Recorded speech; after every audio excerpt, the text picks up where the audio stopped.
things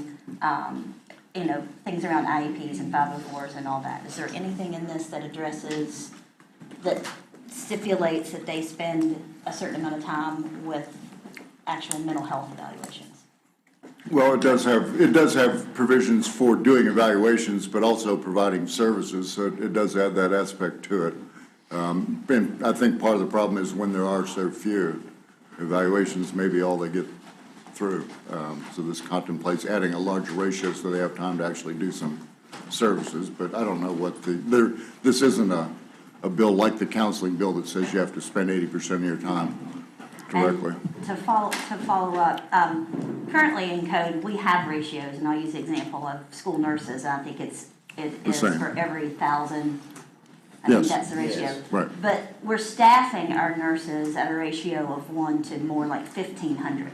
So if we have these ratios and they're not being met already, I mean, how does this have any teeth? Well, I think it's a great bill. Yeah, I was trying to think through part of the issue is that back in '08, they did put a dollar cap on step 5, which funds nurses and counselors. So as you grow the need for having them, you have to do it with the dollars you had in '08 to do it with. So that's a problem. That step does need to be fixed. I think the fix in the 451 was something we contemplated independently way before the session. Unfortunately, it got lumped in and met the fate of the rest of it. Okay, thank you. I get to see Thompson and Vice Chair Dean. Thank you, Mr. Chairman. Again, this is an awesome bill, and I thank the sponsor. My question is, I just need a little bit more breadth, I guess you could say.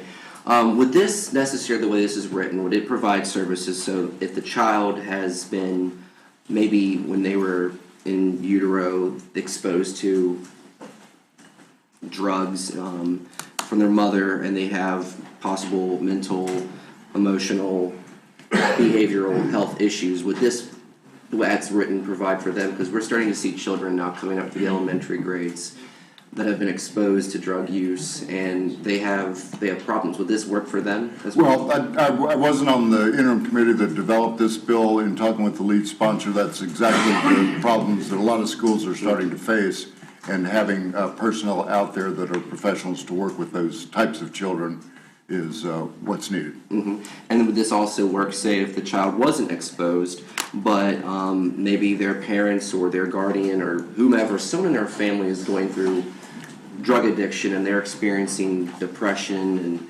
anxiety and stuff like that, would they also be applicable to this? Yes, well, they're doing evaluations on suspicion that something's wrong. The teacher has said something's going on. So, with a this teacher kid. observation, if I notice one of my students is, Right. acting withdrawn or erratic or exhibiting symptoms of some mental health issue, I could make a recommendation and they would. That's my sense of how that kind of stuff works in the schools. That's The psychologist that's isn't roaming mostly- the halls looking for people. The Right. teachers are saying. That's mostly how it works, but I just wanted to make sure that was, Tell sugar we don't have enough to have it. yeah, exactly. Thank you. Further questions, Vice Chair Dean? Thank you, Mr. Chairman. Dave, do you know how many higher ed institutions in our state offer school psychologists as a degree?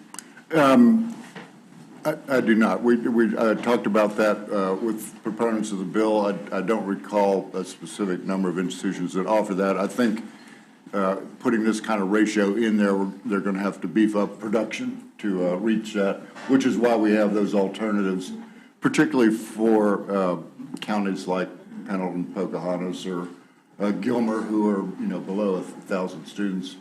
They may not even have one in the county at all, but may be able to contract with other professionals or with a adjoining county to get the services. Okay, because I was on the interim committee.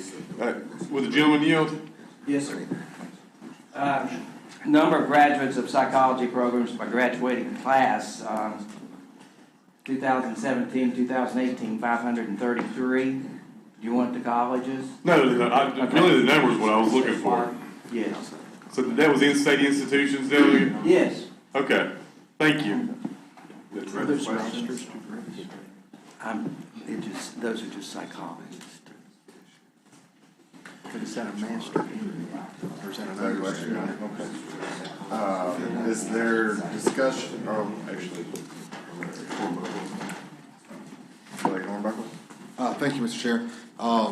In reference to this bill, is there anything in code that currently prohibits, let's say, a higher education institution from being able to render volunteer services?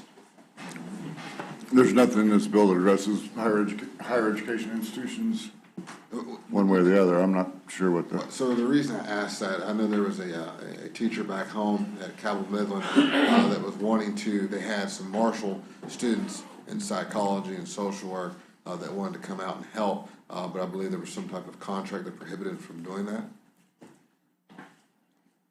they were not allowed to contract to do that. Yeah, I believe there was DHHR rules that prohibited them from being able to get free services for the students. I don't know. If there's anybody else in the room that might be able to. To the delegate, when you get into some of this, there are HIPAA violations that you have to be aware of.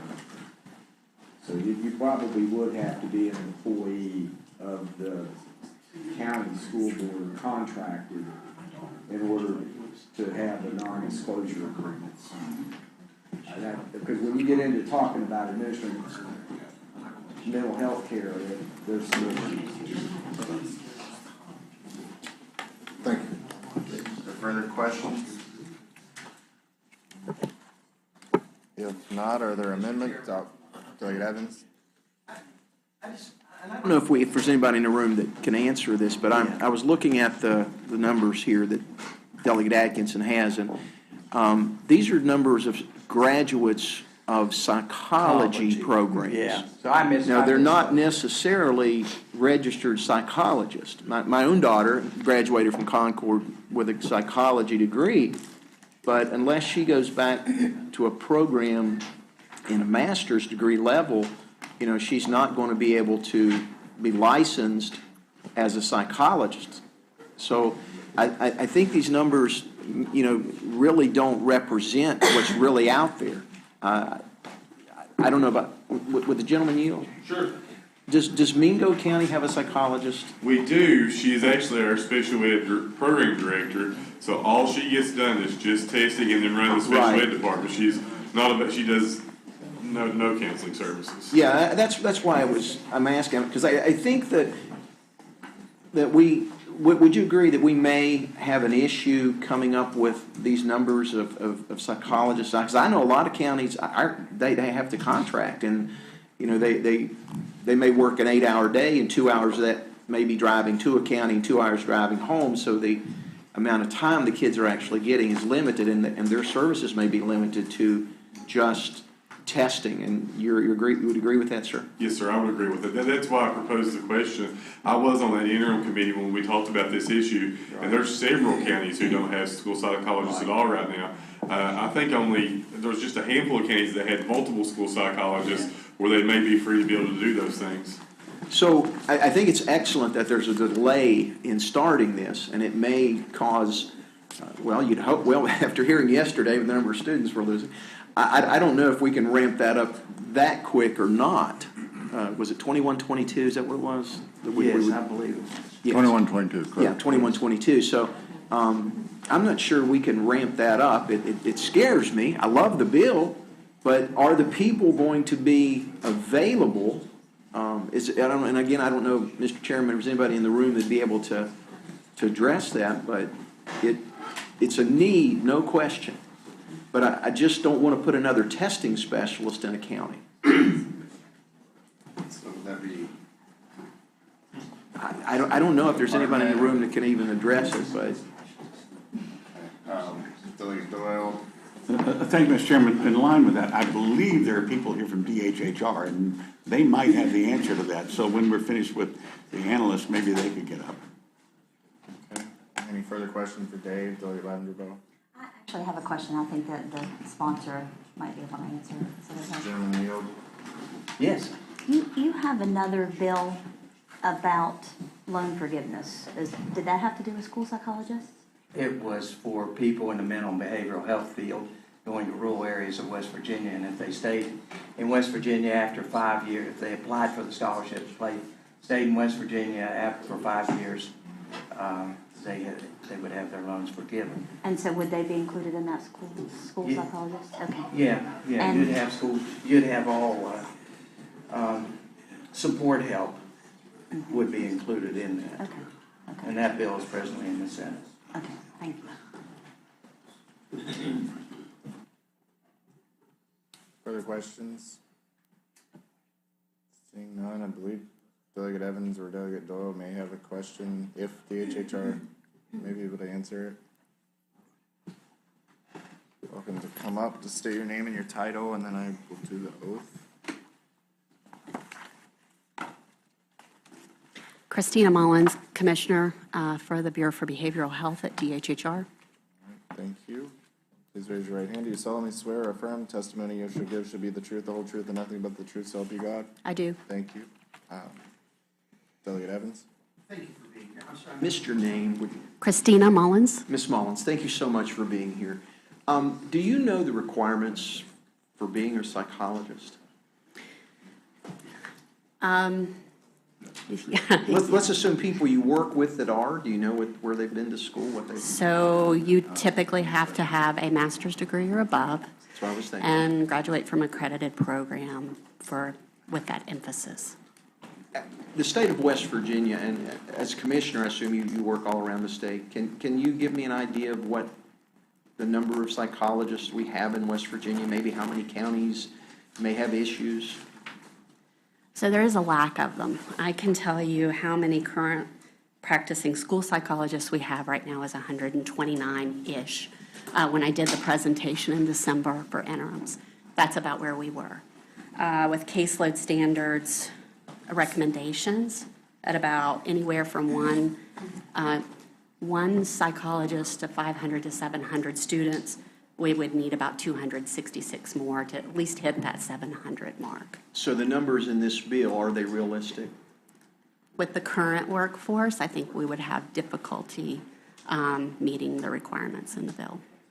Is there any encouragement for, I'm thrilled that we have this number of people with psychology degrees out there, but they're undergraduate. Is there any programs that would encourage those students to go on that you're aware of to get the certification to be a psychologist? So it's hard to access school psychology programs because I believe there is one in the state. And Just one? Is that what you said? I believe there is just one. Wow, okay. So that it's a challenge. It's going to be a challenge to meet the workforce need. Is the waiting until the 2021 school year, or is it 21-22 school year, is that a realistic target date that we could ramp up the state of West Virginia's workforce in that area? So I think that you'd have to consider a couple of strategies. And my information may be a little dated, so that you might want to ask other folks, but those programs would usually, in my experience in the past, be full as they were going through. So you would also have to expand the number of students you could push through to be able to meet that need. Okay, so it's you're telling me it's sort of going to be very difficult to meet It's going that to be a timeframe. challenge, yes. The DHHR in general always has staffing issues with, is that not true? We do. And your caseloads are just off the chart. They are. Do you have any recommendations that could make this bill better?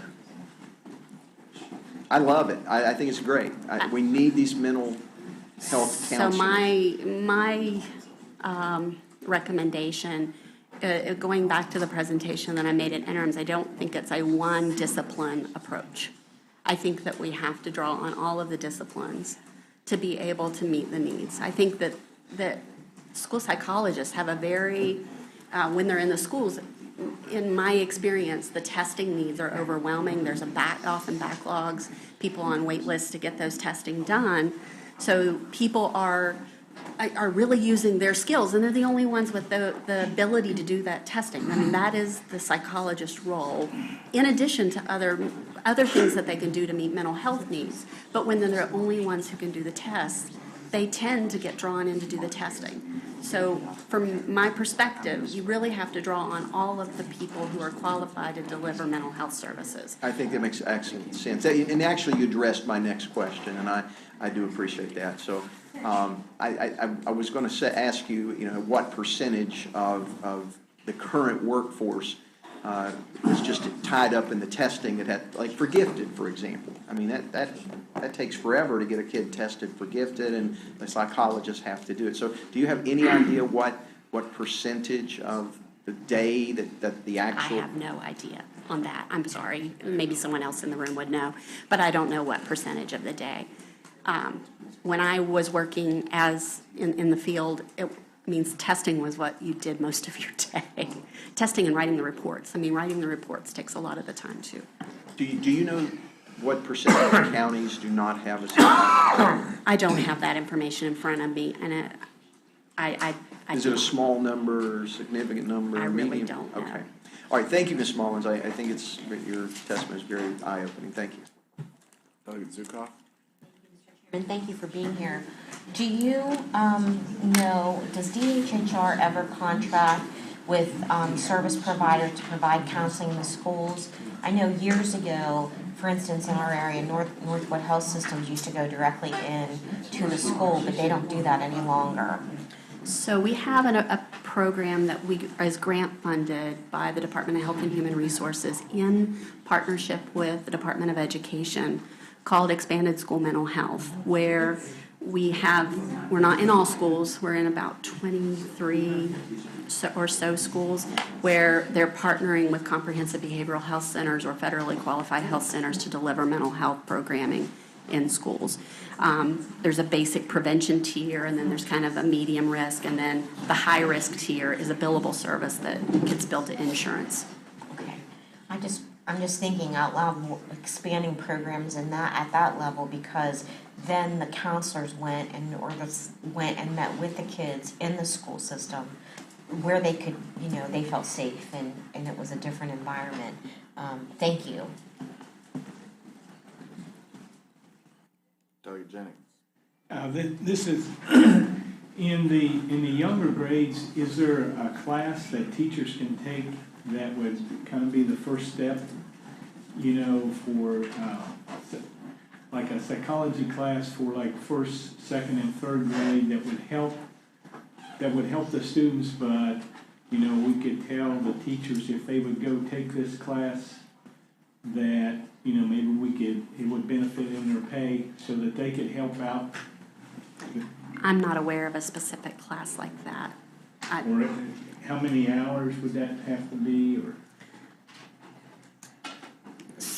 I'm not aware of any classes like that, other than the training programs that are sort of already set out as counselors and other things. There are curriculums that teachers can be trained in that will help under kind of building classrooms that are sensitive to mental health and helping build resiliency in students and those types of things. But I'm not aware of a specific training course that a teacher might be able to develop clinical skills. Would this help out apparently we've got a severe need, and so we need to figure out a way that we can support that.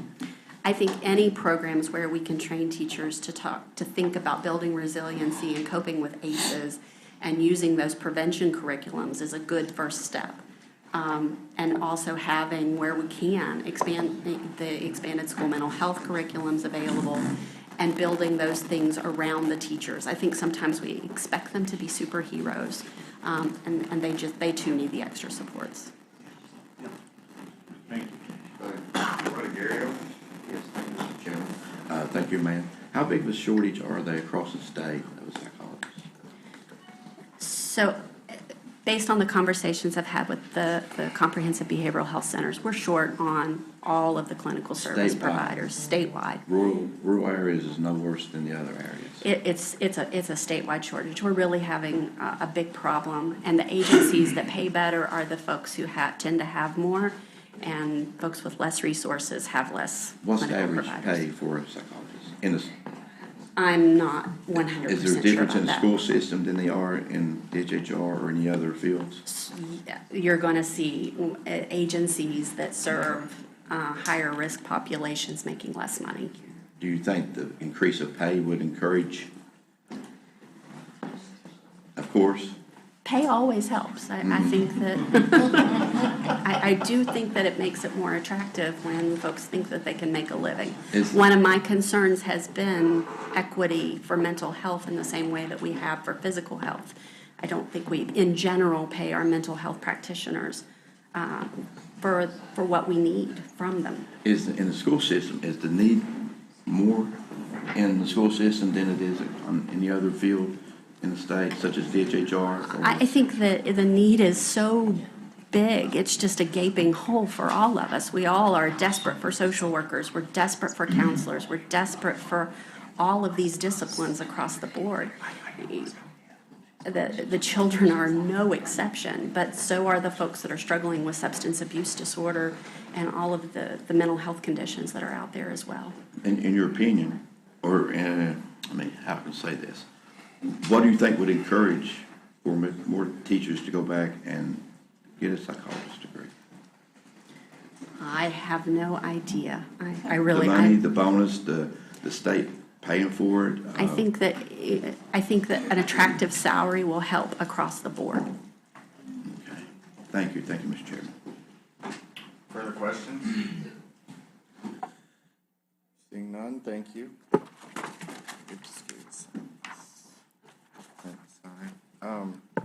Are there any further questions of any other guests or council? Seeing none, are there amendments to the committee substitute? I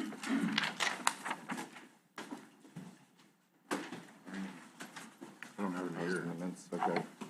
Are there any amendments? Seeing none, is there a motion to report the committee substitute to the floor?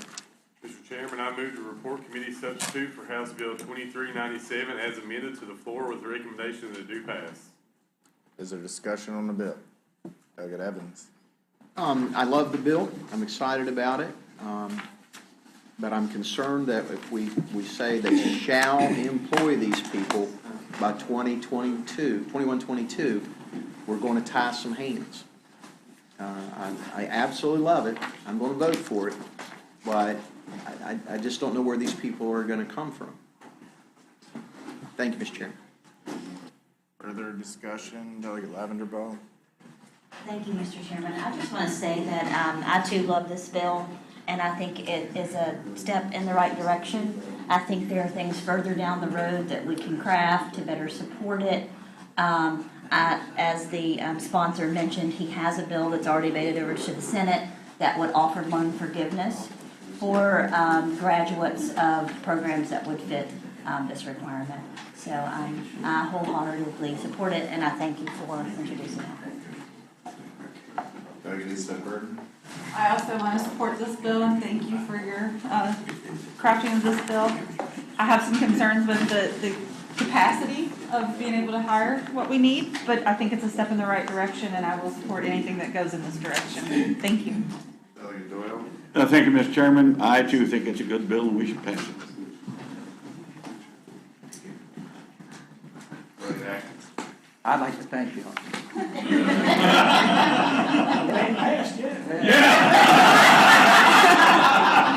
I thank you all for your remarks, your kind remarks, if passed or not passed. It's something that's very needed. I think we've studied it, we've seen the need, we've identified the trauma that in our school system. We've done a great job with identifying the ACEs, and then you say, well, what are we going to do about it? This is where we are now. What are we going to do about it? We're going to try to get psychologists in our school system. These, unfortunately, with broken homes, single-parent homes, grandparents raising children, children that are raised in drug homes. I don't want to take your time, but I've got stories here that I could read you, and I'll cry giving them to you, and you'll cry after I do it. And of the concerns. But we do not have, we've got to address the problem, because at school now, they sometimes are the parents. And it's almost 50% of our students do not have two parents at home. Everybody, you go out in public and you say, hey, well, it's the parents' fault. Well, they don't have parents. You've got to realize that. They don't, a lot of our children do not have parents. And as I stated on the floor a couple of weeks ago, you know, just read your local newspaper and see what happens. There were 12 kids that particular morning that were taken out, that I read the newspaper, taken out of their homes, off school age, and they had to go to school Monday morning, and our teachers know they had to deal with that problem, and they had no one to help them deal with that problem, and this is what we're trying to accomplish and do. I do thank you for your kind remarks, and would hope that you could vote in favor of this bill. Further discussion?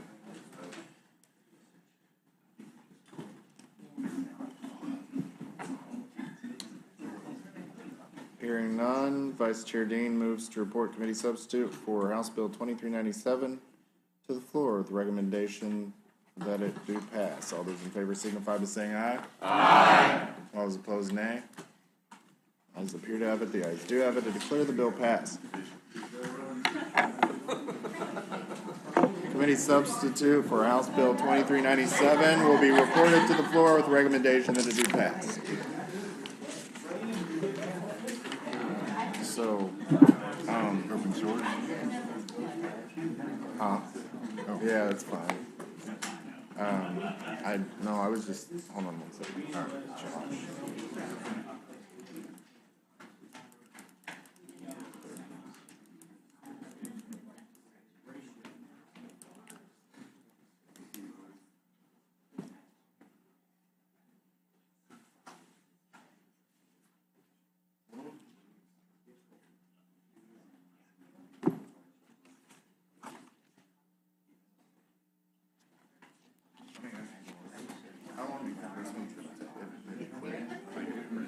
All right, the next item on the agenda is House Bill 2853, establishing the West Virginia program for open education resources. Our senior policy analyst, Dave Moore, will explain the bill.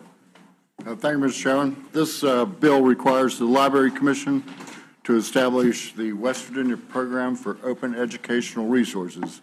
Open educational resources are defined in the bill as any teaching, learning, and resource materials in any medium, digital or otherwise, that reside in the public domain or have been released under an open license that permits low-cost access, use, adaptation, and redistribution by others with no or limited restrictions.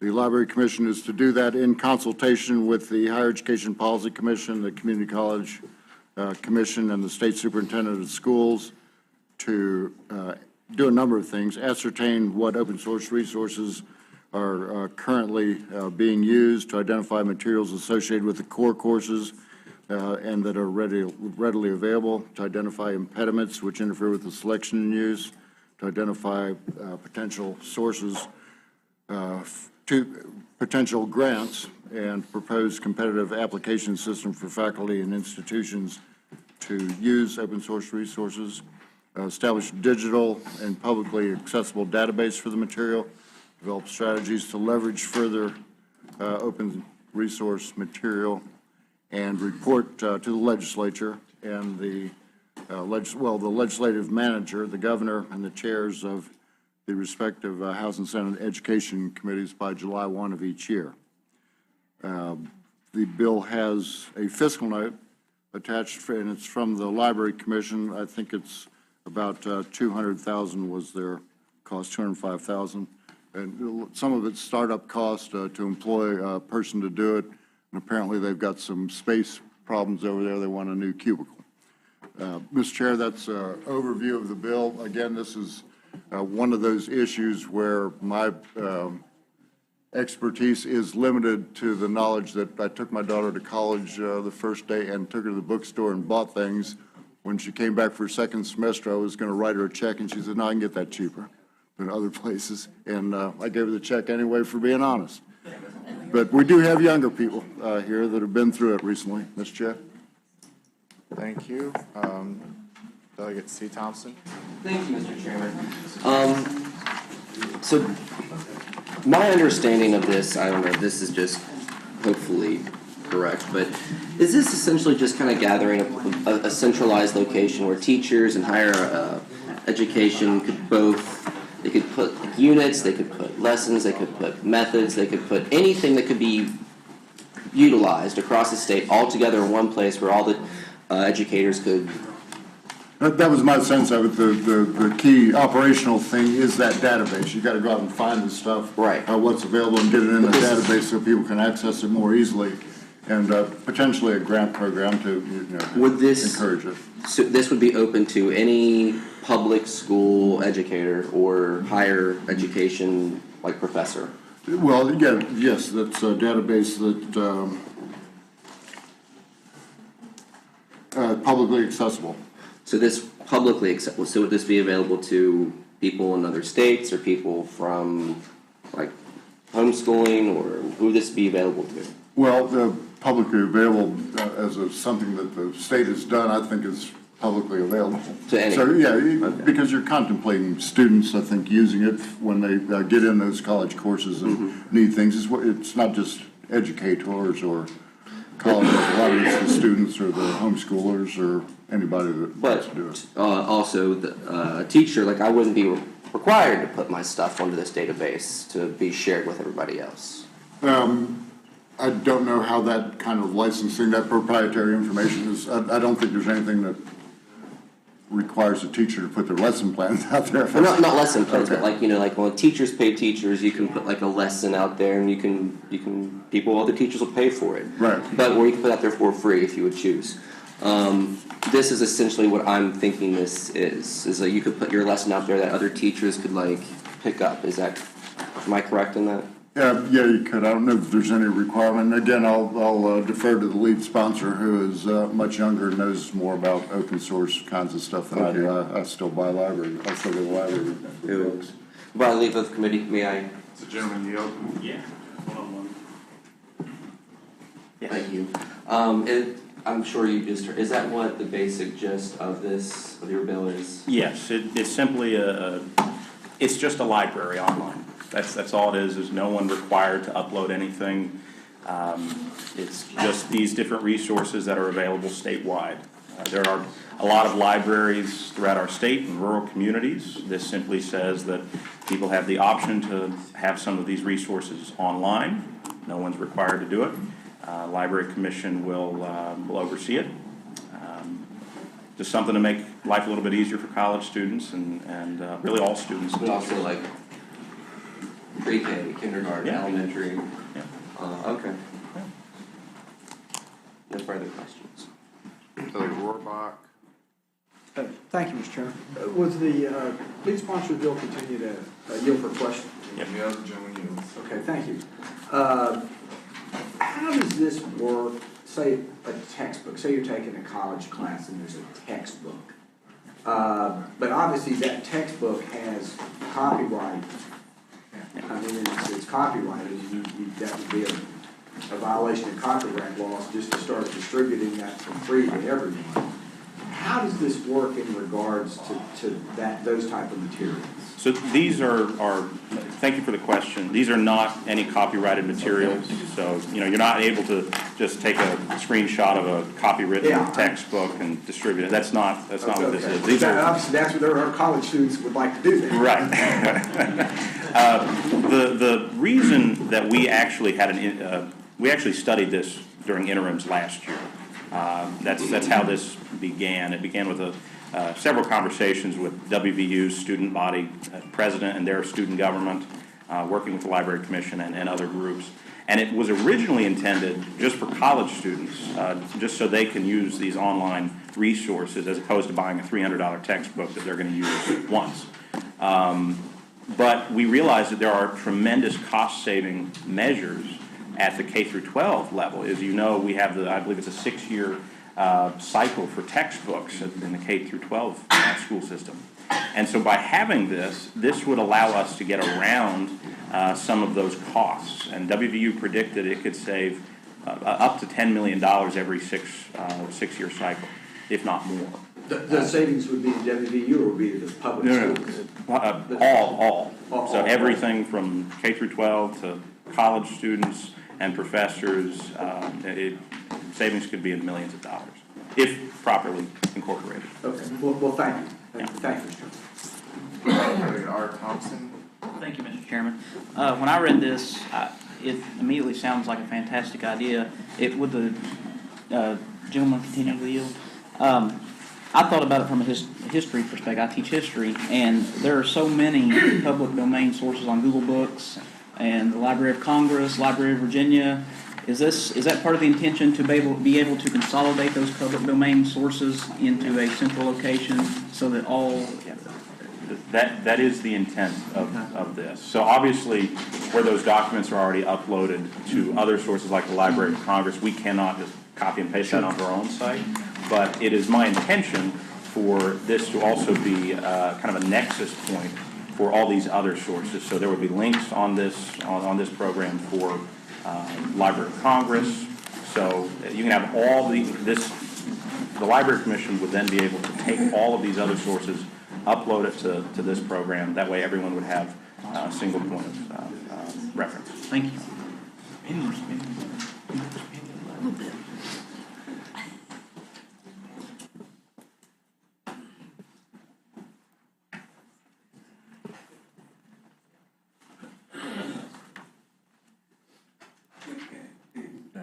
Delegate C. Thompson. Thank you, Mr. Chairman. Do we have this one on this? Where is it? Am I missing it? 205,000.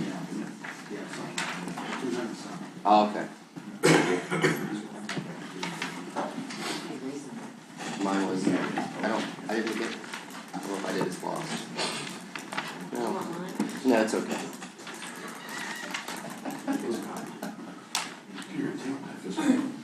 I'm not paying it. I don't got that kind of money.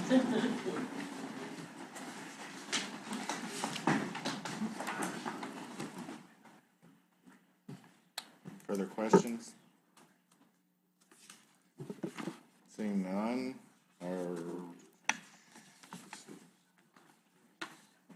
are there any amendments? I don't have any. Seeing none, recognize the Vice Chair for the purpose of a motion.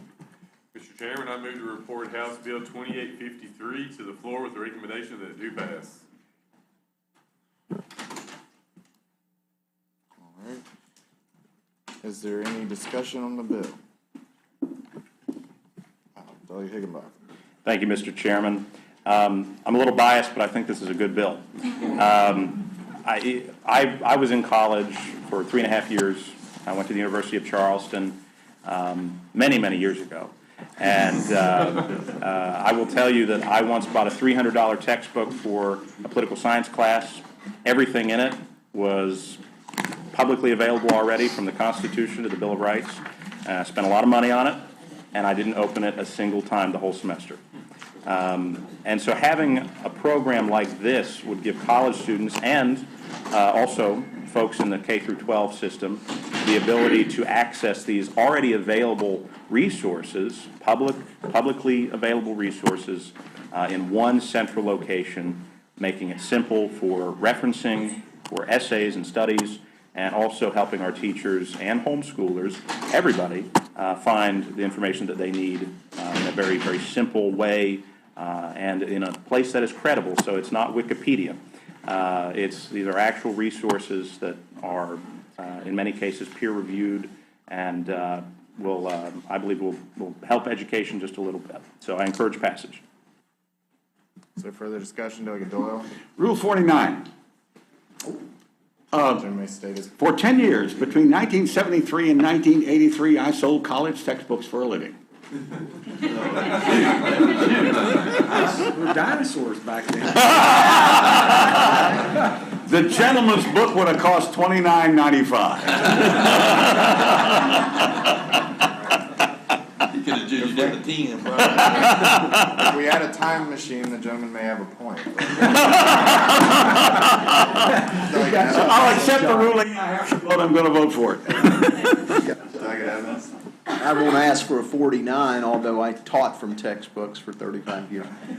No, I just want to say that this is an excellent opportunity for the state of West Virginia and our students. I did teach science, and I can tell you by the time the science book hit my desk, it was so far out of date. You know, and I'm just talking about the one I had to choose from. You know, you'd go through the adoption process, and we might have 20, 30 books that, you know, showed up, and by the time we just looking at those, they're already out of date. Science changes every day. So having the latest information available to my students would have been an amazing thing. I just hope that we continue to get broadband, because this will be a big, you know, be a big enhancement to our students if we can get broadband to all of our parts of the state. And this may be one way to help push that along. So Delegate Higginbotham, I congratulate you on the bill, and it can make a big difference to the state of West Virginia. I do remember the WVU President Student Body's presentation, and very credible, and I think we have a good bill here.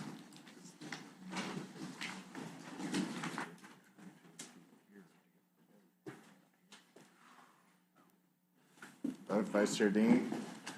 Thank you, Mr. Chairman. I want to thank Delegate Higginbotham for this legislation. I think this is going to be, can be a great cost saver, could be more effective for our students. I know at my school, we're a K through 8. Right now, we are 1-to-1 with mobile technology for 4 through 8. By the end of this school year, I think we'll have 2nd through 8th graders all with their own Chromebooks or some similar device. Good teachers no longer start with the textbook and go from page 1 to the end of the book at the end of the year. They pull from a variety of resources, and this allows your school systems not to tie themselves down with expensive print materials. They still have access to the same materials online with way less cost, and then their teachers feel more free to go about and find other resources to go along with it. So I think this is going to be a cost-saving mechanism, more effective mechanism. I think it just does lots of good things for our school system, and I appreciate it. Further discussion?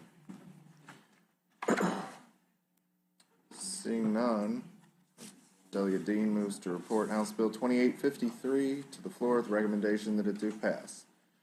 All those in favor signify by saying aye. Aye. All those opposed, nay. Division.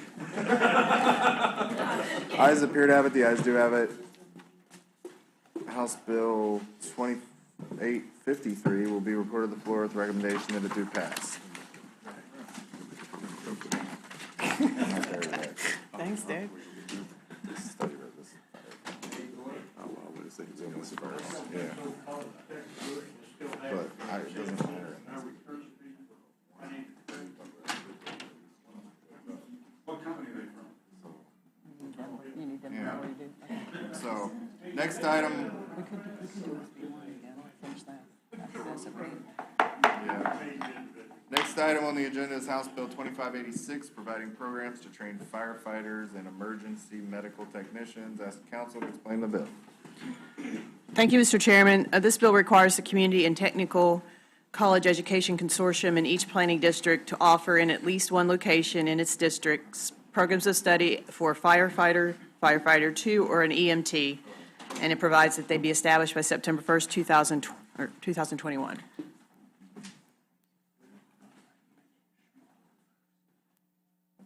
Are there questions of council? Okay.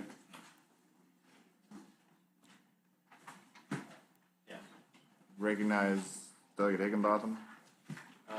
Thank you, Mr. Chairman. I move to have House Bill 2583 be made into a study resolution. I do not feel that we have enough information to pass the bill without a further study. There are already programs that provide this type of training under the Public Service Training in West Virginia that are not associated with the Community College Consortium listed in the bill. However, in talking with various stakeholders, it appears that there are areas in the state where better training is needed. There are many things to consider, such as the different levels of EMTs and the fact that paramedics are not included in the training and probably should be. We need to better identify where the needs are and what the needs are before we can do it right. And we do not have enough time to do that right now. And that being said, I move that this topic be made into a study resolution for the upcoming interim session. Mr. Chairman, point of clarification. The gentleman started out saying House Bill 2583. Is that your intent to the gentleman, or was it House Bill 2586? I'm sorry, yes, 80. Okay, so you are on House, your request is House Bill 2586? Correct. Okay, I just wanted to say that for the record. Yeah. I'm not dyslexic. Is it, can we have that for discussion? Here it is.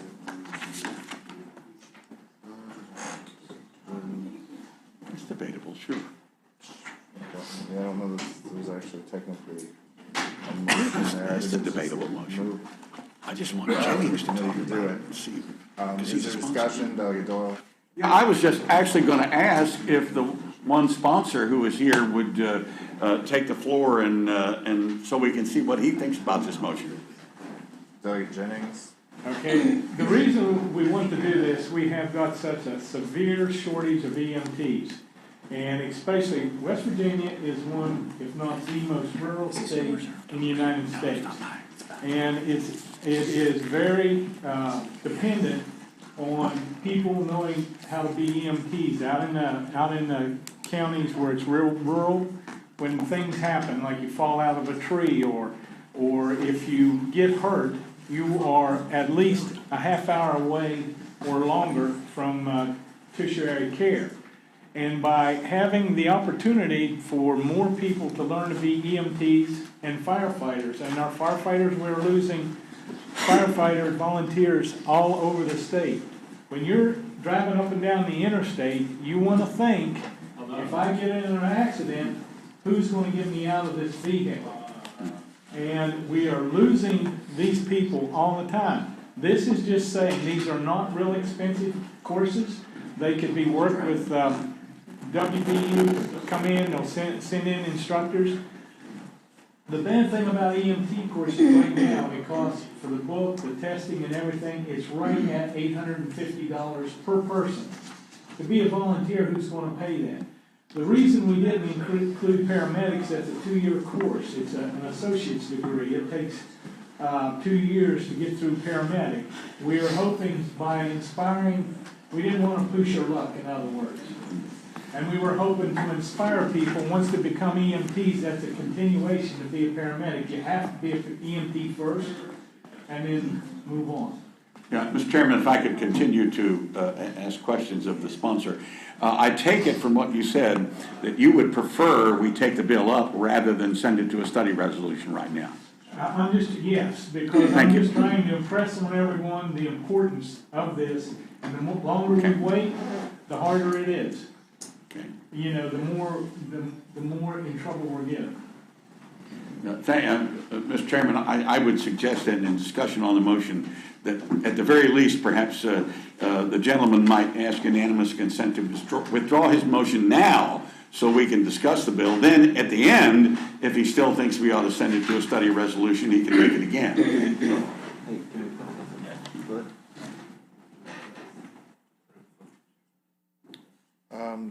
Yes, does the gentleman wish to withdraw the motion? Yes, I'll withdraw the motion, and you can, put it at the foot of the bills if you'd like.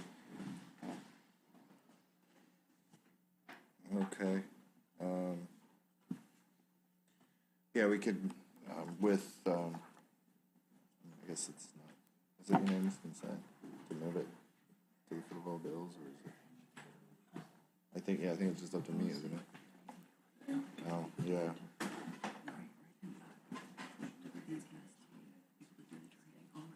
Mm-hmm.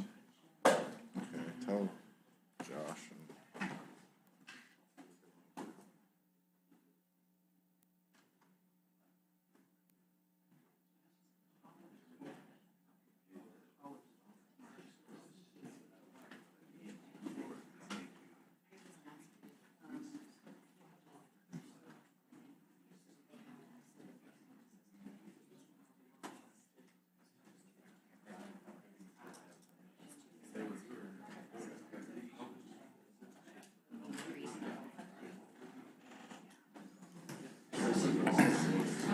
Yes, Mr. Chairman, I withdraw my motion to put the bill into a study resolution. All right, gentleman withdraws his motion.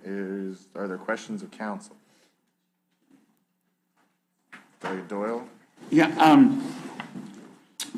Delegate Higginbotham did raise some questions about cost and that sort of stuff.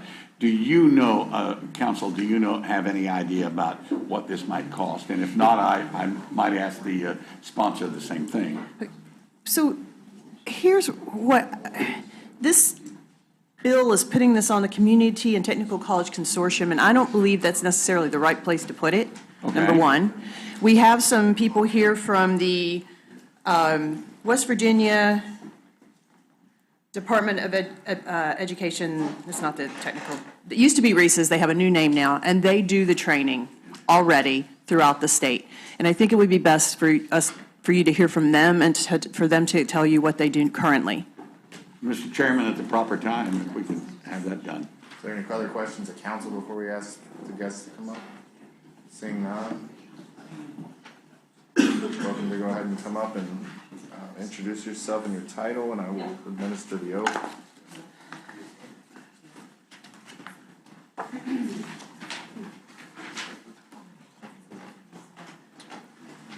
ahead and state your name and your title and position. My name is Robert Bailey. I'm a coordinator for public service training out of the Beckley office for the ESCs. All right. Please raise your right hand. Do you solemnly swear or affirm that the testimony you shall give shall be the truth, the whole truth, and nothing but the truth, so help you God? I do. Thank you. Delegate Doyle? The question I asked council, do you have any idea of the cost of what this is? And also, if you would explain why you think the place for the training would be better done differently than the gentleman's bill does. Well, first of all, public service training is under the ESC's, Educational Service Cooperatives, that are left over from the RESA legislation. So we have 6 offices across the state. We're broke out in 6 regions. We do firefighter training and EMT training on the BLS level for the EMTs, not paramedics. Now, we do paramedic recertifications. We just don't do initial certifications. Initial certifications come from the Community and Technical College Network. Okay, and I think there's only 4 or 5 community technical colleges offering that initial paramedic certification. So as far as access for the fire training, our instructors go to the counties as they're requested. We go to their sites. The firefighters don't come to us. So any department can request training from us to be hosted at their facility, and we go to them to provide that training. And so I think the biggest thing here is our accessibility, is that we don't, ask you to come to us, we go to you. If you could help me out, I know there were 8 RESAs. Where are your 6 locations? 6 locations are Beckley, Clarksburg, Martinsburg, Wheeling, Parkersburg, and Dunbar. Thank you. So, thank you, Mr. Chairman. Thank you. Are there further questions? Delegate Rodriguez? Yes, thank you, Mr. Chairman. How much time did they have to give you notice of having to come in and do the training? How busy, how backed up are you? It kind of comes and goes with demand. Sometimes we can throw things together in a couple weeks. And I have departments who like to plan things out 90 and 120 days in advance. They like to plan. They'll call me around Christmas and say, hey, about March, I want to do this, and things like that. So, but it's not uncommon for us to throw classes together in 2 weeks or less. Is there a cost or? Yeah, absolutely. Firefighter 1 is a $45 fee with us, plus a textbook of $75. Now, if they have textbooks already from other members who have gone through that training, they can absolutely bring that textbook with them and not have to pay that fee. So for $45? $45 for the tuition fee, yes, sir. Okay. And I'm speaking on behalf of public service training. I just want to remind you that there are 2 fire training institutes in the eyes of the State Fire Commission, and that's public service training, and that's WVU Fire Service Extension. I can't speak to their fees or their costs, but we work together with them quite often to accomplish training on many levels. And where are they located? How They're located out of Weston, but they travel out too. They go to different locations too, as requested. So those, I was saying your opinion, this is covered. The fire training, absolutely, and the BLS EMT I can't speak to initial paramedic training. I can speak to recertification for the paramedic training. But I can't speak to initial paramedic training because that is covered in a community college network. And like I said earlier, I think there's only, I think 5, I'd have to double check, community colleges who are conducting that initial paramedic training. And what does the fire training consist of when you say? Firefighter 1 is a 120-hour class.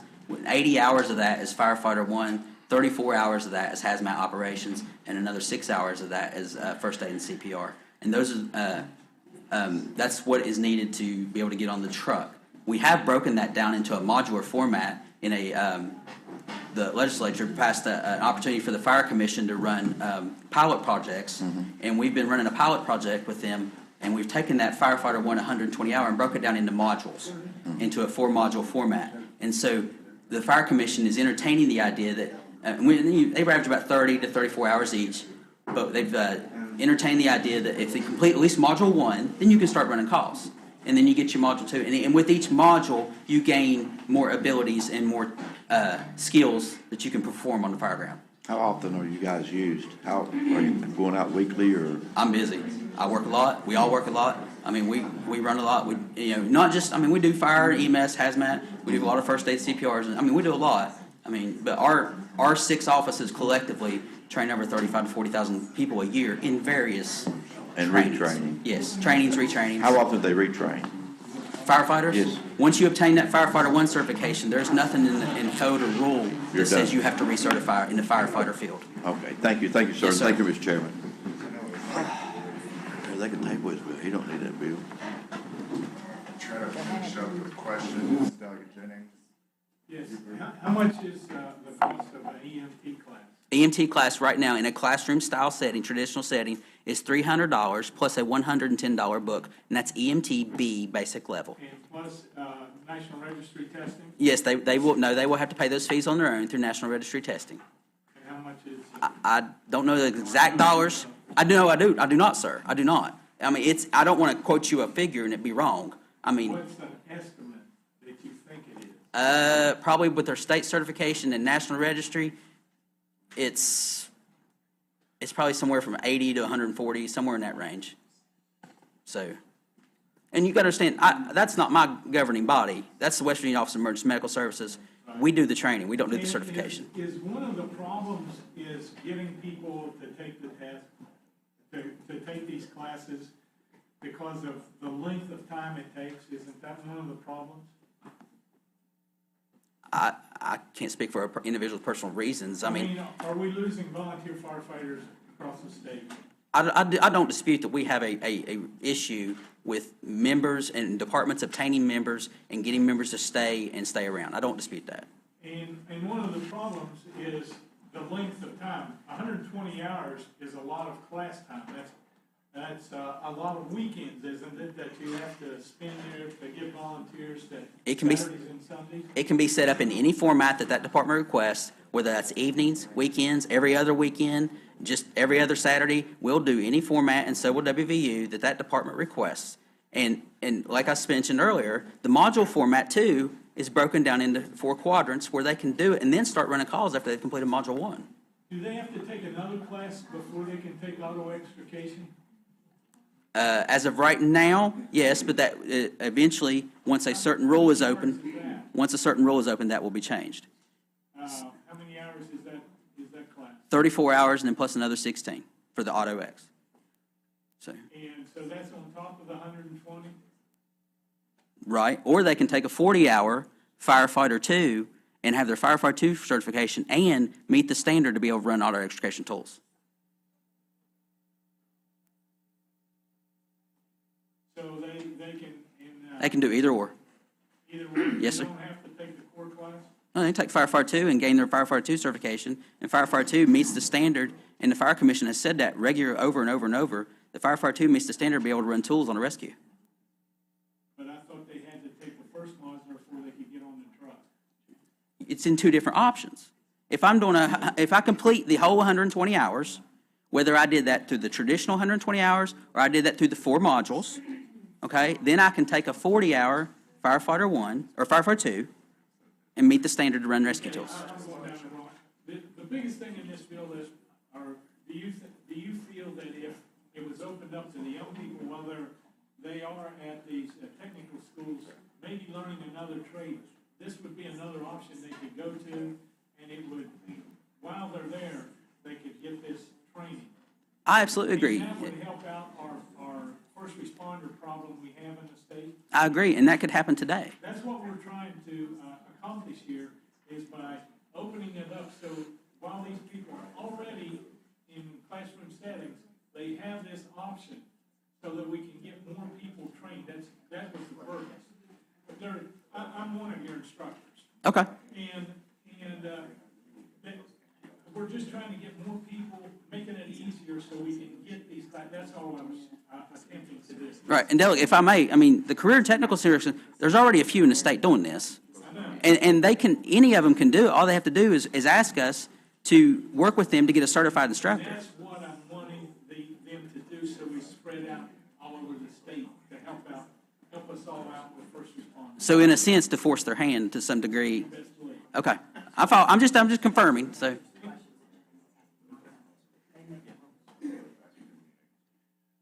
All right, recognize Delegate Higginbotham. Thank you, Mr. Chairman. I move that we wait until 2 p.m. so we can have folks here to answer the questions. I believe that we have folks from the Office of Medical Services, correct, that will be here at 2 o'clock to answer your questions. We have we did have additional questions that we need to answer. So the gentleman moves that the bill be postponed until the afternoon meeting.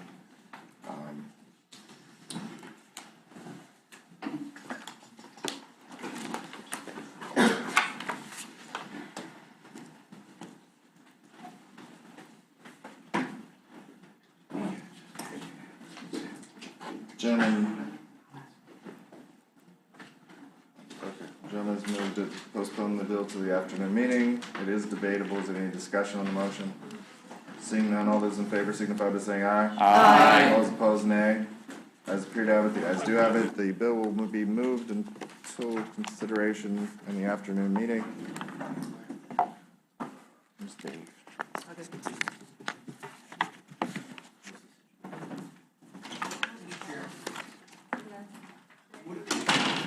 Involves the CTCs, would it be possible to get the chancellor back? For the, we can, Thoughts on this? I think she's planning to be here in the afternoon meeting anyway for SB1, so, but we can make sure. Yeah, probably, I just, if we're talking about adding classes or changing curriculum or whatever, it's probably. I think what your amendments here would make a sponsor. Well, then they're not on. We can't sponsor if you're not here. No, that's fine. You can do it anywhere, just wait and see. Yeah. Change sponsors or something. No, we'll just do it. There's nothing I can do about it. Next item, next item on the agenda is the continuation of the discussion on House Bill 3127 relating secondary school activities commission and participation by homeschooled students. The bill has already been moved, so we were on.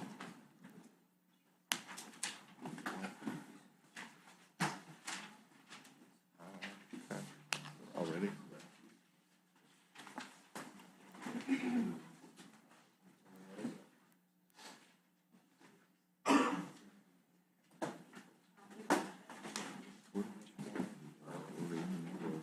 What, were we on amendments already? I don't think so. I think we were in discussions or questions or, I don't know.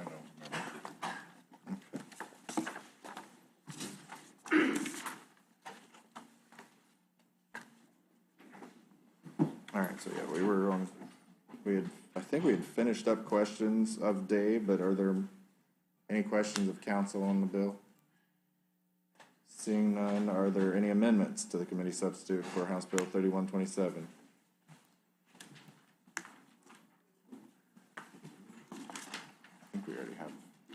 No, well, we don't. I don't. Just put your name on this. I've got it here, but I've got a number of amendments, but the sponsors aren't present.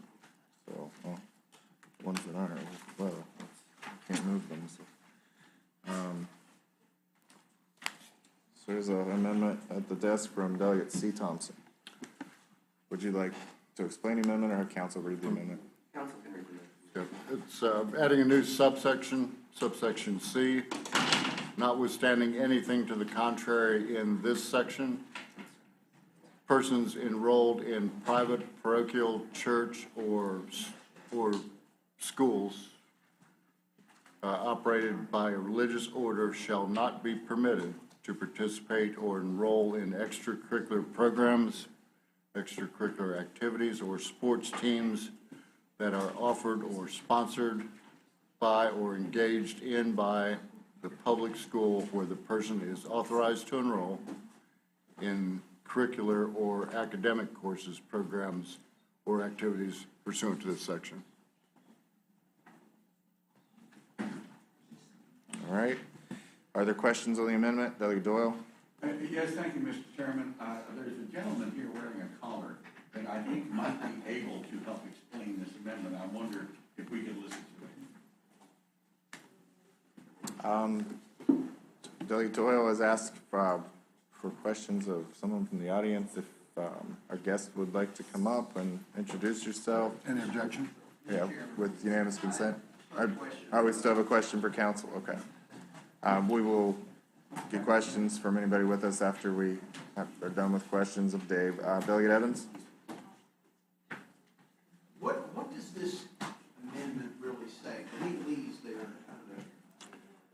Well, it says if you're at a private parochial or church school or school operated by a religious order, you cannot enroll in any of the extracurricular activities in the school that you are allowed to enroll in curricular activities for.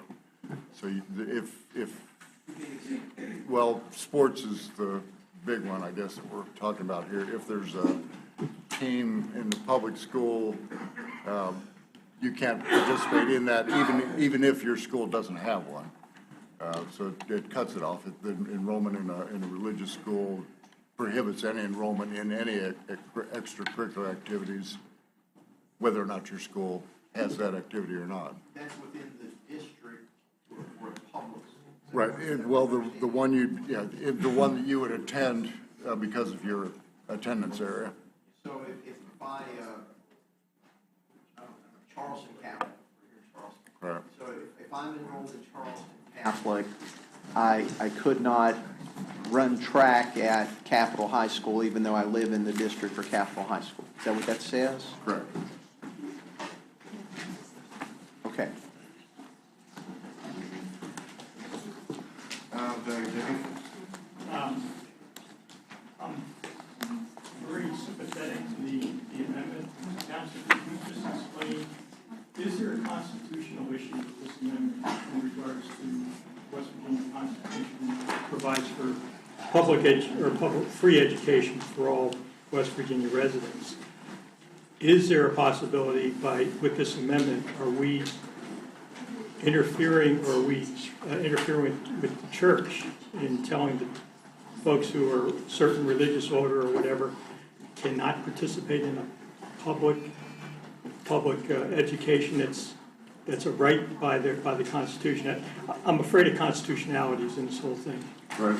I'm not a constitutional scholar or even a lawyer, and even if I was, it's hard to decide what the court would rule if that question came up. We did talk about it in committee, and if a religious school does not want their children to participate in something that's offered in the public school, they can say it. Whether we can say it or not. That's my concern. Is we have the government telling a religious group, whoever they are, you can't come, and that to me is important. Adverse to everything we have in the U.S. Constitution and the state Constitution.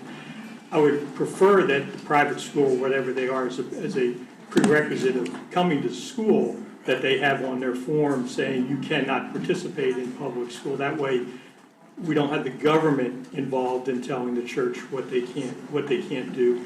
It would be the church telling their people what they can or can't do. That's my main concern. Not that I think the amendment has good intention, but I'm afraid that we're it's an overreach of the government, and I'm a constitutionalist, and I want the government not to interfere with matters of freedom of religion. Make it their policy is what you're saying. Yeah. School's policy. I can see that. Elliot Jennings and Elliot Higginbotham.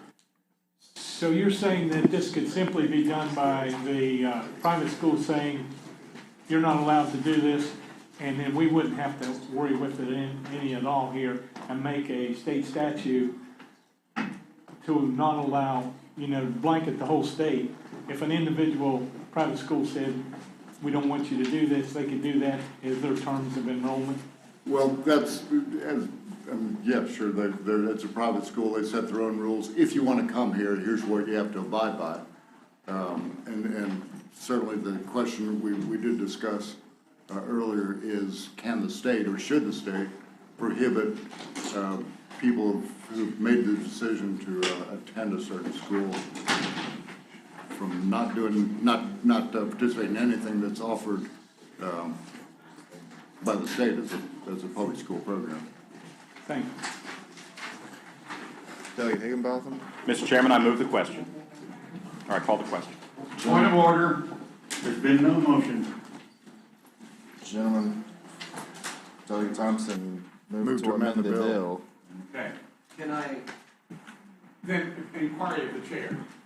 If we take up his motion, does this mean we are rejecting opportunity for Father O'Donnell to come up and explain to us about parochial schools? I mean, at this time, yes, that would be the, but I think it was at the request of our guests that this amendment be adopted, so that,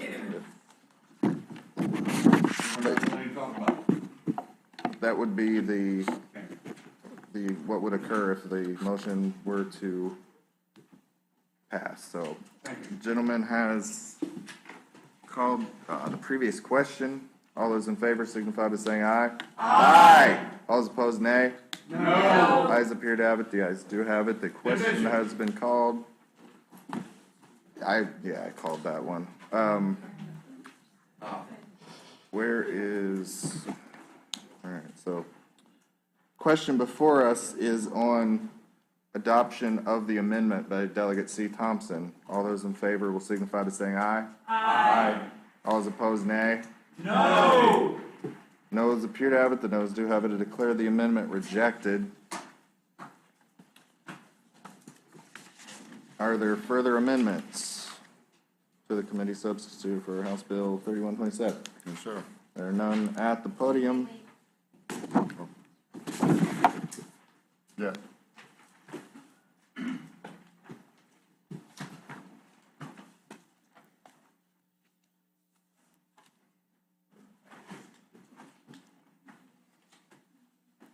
Delegate Hornbuckle has an amendment at the podium. Would the gentleman like counsel to read the amendment, or would you like to explain your amendment?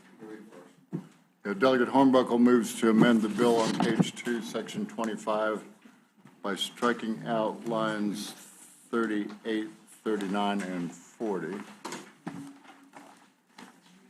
This is in the committee substitute, right? In the committee substitute. Counsel? Committee substitute, I don't have a line. I don't need it. Is it one of the subsections? Is it one of the, subject to the following issues?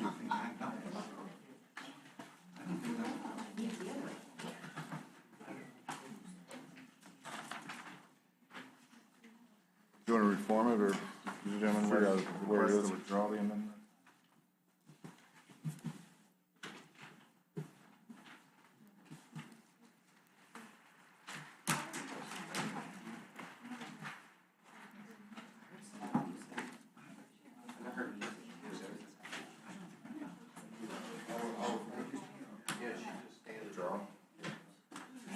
Delegate Hornbuckle asks unanimous consent to withdraw his amendment. Is there objection? Hearing none, amendment is withdrawn. Are there further amendments? Yes, sir. Seeing none, is there a motion to report the committee substitute to the floor? Recognize Delegate Engelbach. Mr. Chairman, I move that we report House Bill 3127 with the recommendation that it do pass. Is there any discussion on the bill? Delegate Doyle. Thank you, Mr. Chairman. We've got a really fundamental question here before us, folks. Are these are these teams community teams or school teams? Whichever we decide, there are a number of implications. If, in fact, they are community teams, then we need to divorce them from the public schools entirely and have the communities support them. If we're going to allow everybody who lives within a school district play for one of these teams, whether or not they attend that school, it is no longer a school team. It's a community team. By contrast, if they are school teams, then I think logically, no one who is not in attendance at a school should be permitted to play for the team. It's that simple. I think they're school teams, so I'm going to vote against the bill for that reason.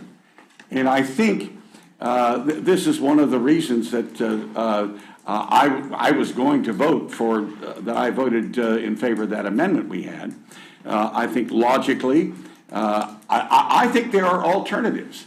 I think homeschoolers and students at private schools that don't have a sports team in the region can get together and form a homeschool private school team. And I would think we ought to require public schools in the local school district to play them. But again, we just have to decide, are they school teams or are they community teams? I think they're school teams. Thank you. Further discussion? Delegate Debbie, then Delegate Hannah. Yeah, I appreciate my esteemed delegate from the Eastern Panhandle, but it's more than just this, folks. The West Virginia Constitution has free education for everyone in the state. We don't have first or second class citizens when it comes to education. Now, like it or not, extracurricular activities have become part of education, the free education system within the state of West Virginia. Now, just because a child or a parent or a child chooses to attend a private school or attend a home school, they don't give up that constitutional right for free education. In this case here, education, extracurricular activities are part of education within West Virginia. We cannot deny those people the right to the free education within West Virginia. I see it as a constitutional and an issue of fairness for all citizens, and regardless of whether they're school teams or community teams, the Constitution applies to everybody, and you cannot give up a constitutional right just because you decide to go to a private school or a home school. So and the schools are actually getting 1/10 of the funds from what from the bill. So it is part of the free education system, and I think we need to respect that. And I think this is a good bill because it gives rights to every child in the state to participate in extracurricular activities that aren't available to them. Thank you. Mr. Chairman, would the gentleman yield? To a question. Yes, does Delegate Debbie want us to yield? Yes. Are you saying that someone has a constitutional right to play football? They have a constitutional right to free education. But right now, as far as... But are we not talking about people who are not going to the school? We are talking about people who live in the state of West Virginia, John. And as far as we've got... When the Constitution was written back in 1863, no, there wasn't any school football, okay? But today, football, performing arts, you name it, are all part of the education system. We even preach that when the schools say the wonderful school system we have in the state. So it's all part of the education system. Therefore, it's part of the free education system. Everyone has a constitutional right to that. Now, just because you're in another area. That's my view. That's how I look at it. Thank you. Other further questions? Just a question or discussion? I just thought you said you had a question. So where we are on this discussion? Yes. Okay. Delegate Thompson. Thank you, Mr. Chairman. Briefly, I just oppose this bill. We're talking about fairness, but as a teacher, my students have to go to school every day. And if they don't go to school that day, they don't get to practice, they don't get to play the game, they don't get to play that night. They have to maintain 2.0 GPA average. And I know there are some great programs out there, and there's some great homeschool parents that do a great job, but I also know of some abuse that they do not get a genuinely accurate 2.0 equivalency. And so I oppose this bill. We do have a choice. We have a choice between sending our children to public schools that our taxes pay for. We have a choice to pay for private schools that if we want to send them there, and we have a choice to homeschool them. So also there are community programs out there at the YMCA and local other facilities where they can play basketball and they can play soccer and they can do this. It's a community sport, as my colleague mentioned. We have those available. So I will be rejecting. Just kidding. I am rejecting this bill. Thank you. Is there further discussion? Delegate Hornbuckle. Thank you, Mr. Chair. Like most folks, I want everybody to be able to participate. However, the gentleman speaks of fairness. And in my humble opinion, I believe it is unfair. It is an unequal playing field. I actually had an amendment that was working off of the Green Bill, and then it did not fit properly on the committee substitute. And what that was simply going to do is try to the best of my ability to add uniformity in the grading protocol. The big stickler for myself is the whole GPA. I think it is highly unfair that we're not holding the other students that are not currently in the public school to the same standard. So what I was going to do is try to, again, add some type of testing measures that would add uniformity across the state to somewhat mimic a 2.0 GPA. And again, that would still be unbalanced towards the homeschool student. But since there was not an opportunity to try to add fairness from a GPA perspective, I cannot support the bill in its current form. Thank you. Is there further discussion? Delegate Lavender-Bell. Just to concur with my friend from Cabell County, this is the part about the bill that really, I'll say, gives me heartburn. I don't see how it's fair to the public school students. I have a son who's a talented basketball player, and he struggles with his 2.0. And, I think about that. Well, does that mean that I could make the decision to pull him out, put him back in private school, or homeschool him so that he then has a different standard? It seems very unfair to me that these public school children are going to be held to a standard that can't adequately be compared to. And that's not dismissing the private school or the homeschool, the good work that they do and what they can prove with their portfolios, but I think it denies the public school student that opportunity. And I actually wonder if we're even setting the state up for lawsuits on that. So I'm opposed to the amendment, the bill.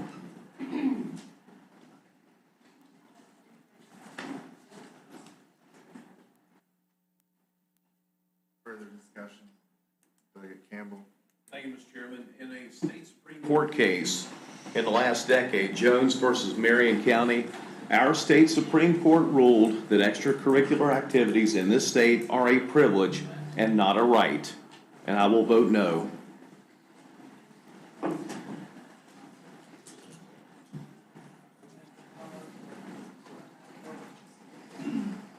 Further discussion? Delegate Evans. Thank you, Mr. Chairman. I was going to make actually the same comment that the delegate from Greenboro County made. There is no constitutional right to play sports at any school for any student. It is a privilege. I put on my athletic director hat here. I did that for a long time in a high school. If that were so, we wouldn't have a C average rule. to a free education and a good education, whether you have a C average or not. So you can't say that the Constitution or anything else guarantees someone in a community the opportunity to play sports. As the athletic director at our school, I was responsible for verifying that C average. I still am not confident that we will be identifying a C average or anything capable or comparable to that from the homeschool, whether it's providing a portfolio or I did like when this came before us last time, this Stay9 test that they had. But that's not in this bill at all. I have supervisory, let me take this off. I have supervisory questions. Are public school employees allowed to supervise someone who's not in that school? Now, they might be on a team, but how does that apply? I don't think there's any legal precedence in my training as athletic director, and the things that I read from the SSAC. The last time the director was here, I asked him to provide me with a copy of the rules. I went through them. There's not there. I think he would agree with that. There's no legal precedence that says I, as a coach, can legally supervise that kid on a bus or that kid on my playing field. It's not there. I would argue that it's hard as a coach to bring any kind of school spirit to a team that's made up of people from anywhere in the community that doesn't go to the school. There is no clear definition of what an extracurricular activity is. Not there. Here we were the other day discussing that. It's not there. We couldn't say if HISTA was an extracurricular activity. We couldn't say if other things were debate team. Some kids get a grade for that in their schools, while others it's an evening activity. We don't have a clear definition for that.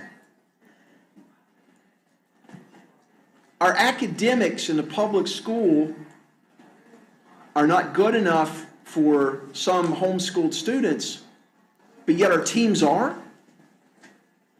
Think about that. I just don't see how we are being fair to the kids that attend the school by allowing others that do not attend it to play on the team. We talk about being fair to the kids that aren't at the school, but we haven't talked about being fair to the kids that attend the school. If you attend our school, I expect you are required to be in school all day long to play in the game that Friday night or Tuesday nights, basketball season. We played a game last night. You had to be in school all day long. You would then be expected, I don't care what time you got home on the bus, to be in school all day the next day to be able to be eligible to play the next game. How is that fair to the kids that are in the school? If the homeschool kid can sleep all day long, I'm sorry, it's not fair. Point of order. We talked about, gentlemen just talked about homeschool kids sleeping in all that. I don't think we need to go. I thought we're under comments. We are in discussion. We don't need to be attacking homeschool kids. I'm not attacking anybody. I'm stating a fact that happens. They don't sleep in all that. I guess you're there at their homes all day long. I don't know. I don't think that's, I have a right to say that. That's fine. Gentlemen may proceed to his explanation. Thank you. Thank you. I think that we're also seriously, seriously, seriously opening up recruiting problems. It's gonna happen. I don't care who says it's not, it's gonna. I have, as an athletic director, I fought it even with kids that attend public school. And now you're gonna be fighting it with everybody. I could go on and on and on. And I'm not going to, because I know our time is short.